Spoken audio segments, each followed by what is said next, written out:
반갑습니다. 안경쟁입니다. 이번 영상은 고도 근시, 고도 원시인 분들에게 좋은 안경테를 선택하는 방법에 대한 내용입니다. 제가 유튜브를 시작하고 나서 초반에 같은 내용의 영상을 올린 적이 있었는데요. 워낙 초반에 올렸던 영상이라서 내용이나 영상 편집이 아쉬워서 조금 더 매끄러운 영상을 올리자는 마음으로 다시 만들게 됐습니다. 그럼 시작하겠습니다. 보통 많이 오해하시는 부분 중 하나가 도수가 높은 경우에는 안경테보다 안경 렌즈의 선택이 더 중요하다고 생각하시는데요. 아무리 비싸고 좋은 안경 렌즈를 선택하시더라도 적절한 안경테가 아니면 최종적으로 완성된 안경은 렌즈가 두껍거나 무겁거나 불편할 수 있습니다. 그래서 안경 렌즈보다 선행되어야 하는 게 잘 맞는 안경테를 선택하는 기준들입니다. 그럼 제가 생각하는 도수가 높은 경우에 어떤 안경테를 선택하는 게 좋은지 그 기준들에 대해서 알아보겠습니다. 첫 번째는 렌즈 삽입부의 사이즈가 작아야 합니다. 이게 가장 중요한 부분인데요. 렌즈가 삽입되는 프레임의 사이즈가 작을수록 완성된 안경 렌즈의 주변부 두께가 더 얇아지게 됩니다. 똑같은 안경 렌즈로 만들더라도 렌즈 삽입부 사이즈에 따라서 최종적으로 다른 두께로 완성되는데 근시와 원시를 구분해서 어떻게 달라지는지 보겠습니다. 근시는 오목 렌즈를 사용하기 때문에 중심부는 얇고 주변부는 두꺼운 구조를 하고 있고요. 이 렌즈의 단면은 이렇게 생겼습니다. 작은 안경테에 가공하면 이 렌즈의 주변부가 이만큼 깎여 나가기 때문에 최종 두께는 이 정도라고 가정하고, 큰 안경테에 가공하게 되면 주변부가 덜 깎이기 때문에 최종 두께는 이렇게 됩니다. 그리고 원시의 경우에는 근시와는 반대로 볼록 렌즈를 사용합니다.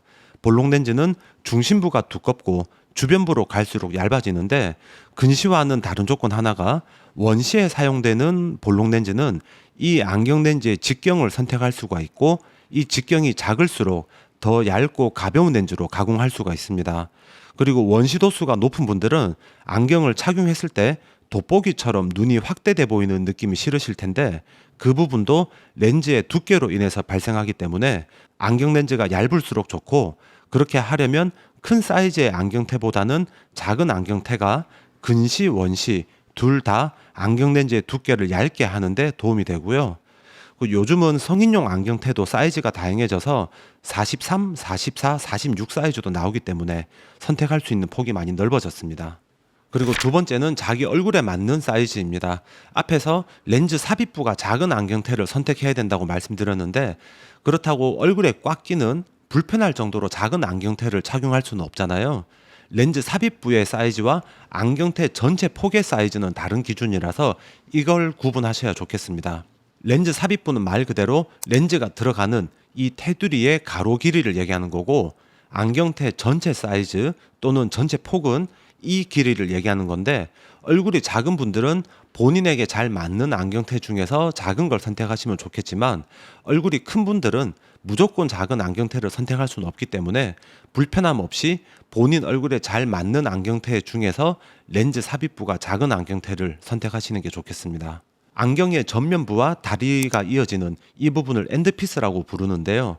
고도 근시용으로 잘 맞는 안경테들은 엔드피스를 길게 만들어서 전체 폭은 유지하면서 렌즈 삽입부의 길이는 크지 않게 디자인하기 때문에 이런 형태의 안경테가 얼굴에도 잘 맞으면서 안경 렌즈의 두께도 얇게 할 수 있는 좋은 조건이 됩니다. 그리고 세 번째는 안경테의 모양입니다. 안경테의 모양을 크게 분류하면 사각형과 원형이 있는데, 이 두 가지를 비교해 보면 동일한 조건이라도 사각형보다는 원형인 경우에 주변부가 더 많이 깎여 나가기 때문에 측면 두께를 얇게 하기에 좋은 조건이라서 저의 경우에는 대부분 원형을 많이 추천해 드리는 편이고요.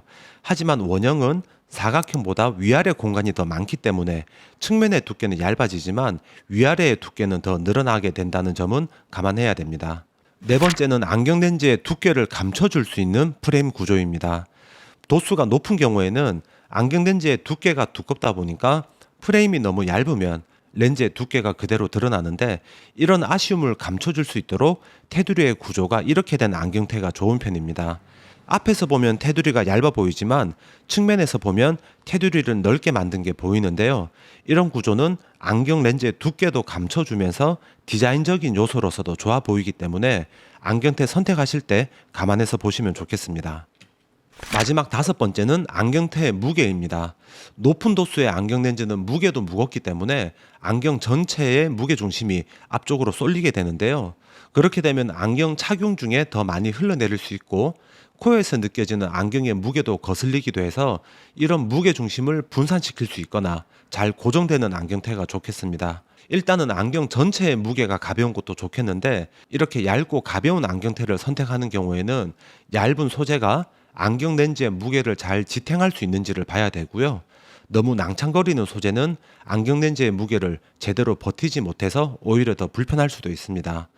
그리고 이런 안경테처럼 전체 소재가 베타 티타늄으로 되어 있으면서 적당한 탄성도 있고 귀 부분을 잘 잡아주는 소재도 좋고요. 또는 이런 안경처럼 전면부는 티타늄이지만 다리는 탄성이 적은 철로 되어 있어서 단단하게 고정되는 느낌이 좋은 안경테도 있습니다. 이런 부분은 글과 영상으로 판단하기에는 무리가 있어서 직접 착용해 보시고 느낌을 확인하신 후에 결정하시는 게 가장 좋겠습니다. 이상으로 고도 근시와 고도 원시인 분들이 선택하기에 좋은 안경테의 기준에 대해서 설명드렸습니다. 궁금하신 내용은 댓글에 남겨주시고 영상 끝까지 봐주셔서 감사하고요. 다음 주 목요일에도 좋은 내용으로 다시 인사드리겠습니다. 시청해 주셔서 감사합니다. 안경쟁이였습니다.